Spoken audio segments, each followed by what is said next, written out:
For this project, I'm using a green corduroy material. I purchased this material on Etsy, and I just love the little yellow flowers that are all over this material. I think those look really good for the contrast of the yellow and the green. And when I purchased it on Etsy, it also came with some other material. I wish I had a use for this material in this project, but I will certainly save this for another project because it is a beautiful fabric.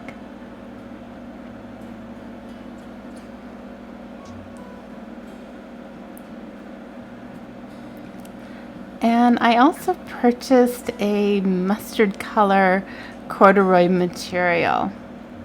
And I think the mustard color and the dark green are just going to look really good together. And the dark green is going to be used for the main portion of the skirt. And then the mustard color material is going to be used for the ruffle.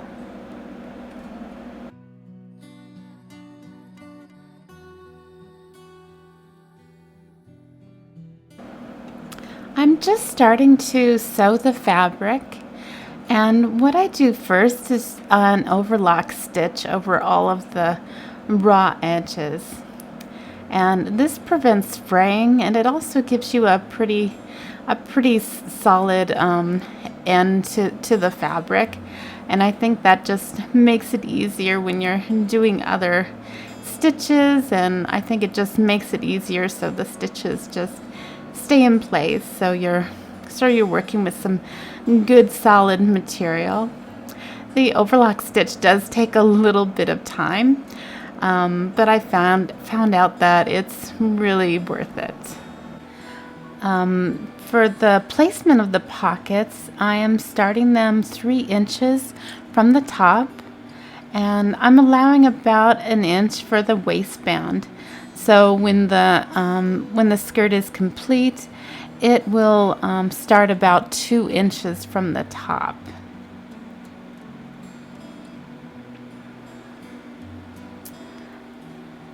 To sew up the sides, what I'm using is these little plastic clips. I recently switched over from the straight pins, and I love the clips just so much. I wish I had heard about them so many years ago because they work so much better than the little straight pins. The straight pins, you have to puncture the fabric, but these just make stitching just so much easier. And when I clip them to the material, they are 1/2 inch down. So that's a really good measurement when you're stitching up the sides of a skirt. So I really just love that easy measurement that's just already in place. That just makes the measuring just so much easier. So these little plastic clips are just quite the time saver, I think. And for the stitch on the side of the material, what I'm doing is 2 stitches, and then I pull my needle through, and then I do a back stitch over the last stitch that I just did. I'm really fond of this stitch, especially for portions of skirts that are going to be getting a whole lot of wear and tear. So you've got 2 stitches, and you've also got a kind of an anchor or a securing stitch. And I think that just makes a whole lot of sense for portions of a clothing item that's going to be getting a lot of pressure. So I think it just makes it really a really good stitch to do, and you never want to have to redo your stitches. So it does take a little bit of time, but I think that this stitch is very much worth it, and I think it looks really good when it's done. I'm doing those 2 stitches With the needle, you can make a pretty straight stitch, which makes it look just a little bit more professional. And this is the stitch that I will be using a lot on this skirt.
I'm just starting to attach the ruffle to the rest of the skirt. And for the ruffle, what I did is I did a basting stitch and then pulled the thread to create the ruffle like appearance. And then what I did is I attached these little clips to the ruffle every inch or so, just so the ruffle didn't become uneven or, bunch up too much in one area. And then to attach it to the rest of the skirt, I just used some straight pins. I couldn't quite figure out how I was going to do it with the clips, so the pins seemed to work pretty well there. And what I am going to do is a little bit of sewing. What I'm going to be doing is putting my needle through this part of the skirt. So this part of the skirt won't show on the outside of the skirt at all. And then the needle will also be going through this part. And the reason I'm going to be doing that is so it's very much invisible. And let's see if I can show you what I've already done. This I've already done. You can see a straight stitch where I've done the hem on the bottom of the skirt. But the actual stitching from the ruffle to the skirt is pretty much invisible. It's really, really hard to see there. So I really like this effect. So you're not seeing too much of the stitching on the other side.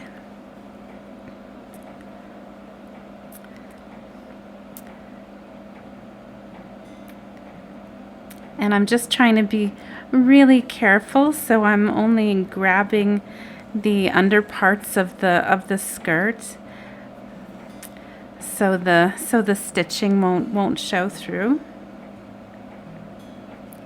And this stitching does take a long time, but it's pretty relaxing work, and it doesn't require too much concentration.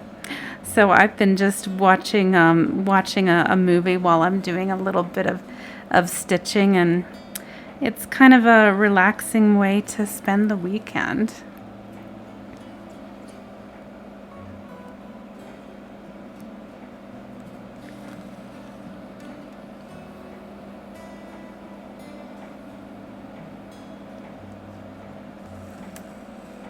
And when you're doing these kind of stitches, just be sure you're making the stitches as small as possible.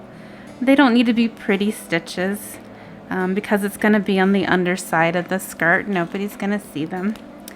But do your best to make the stitches as small as possible. And also make sure your stitches are tight. The ruffle is going to be getting a whole lot of wear and tear. It's going to be, touching your boots, and you might be kicking it a little bit as you walk. So just make sure that your stitches are snug, just so you don't have to redo your stitches.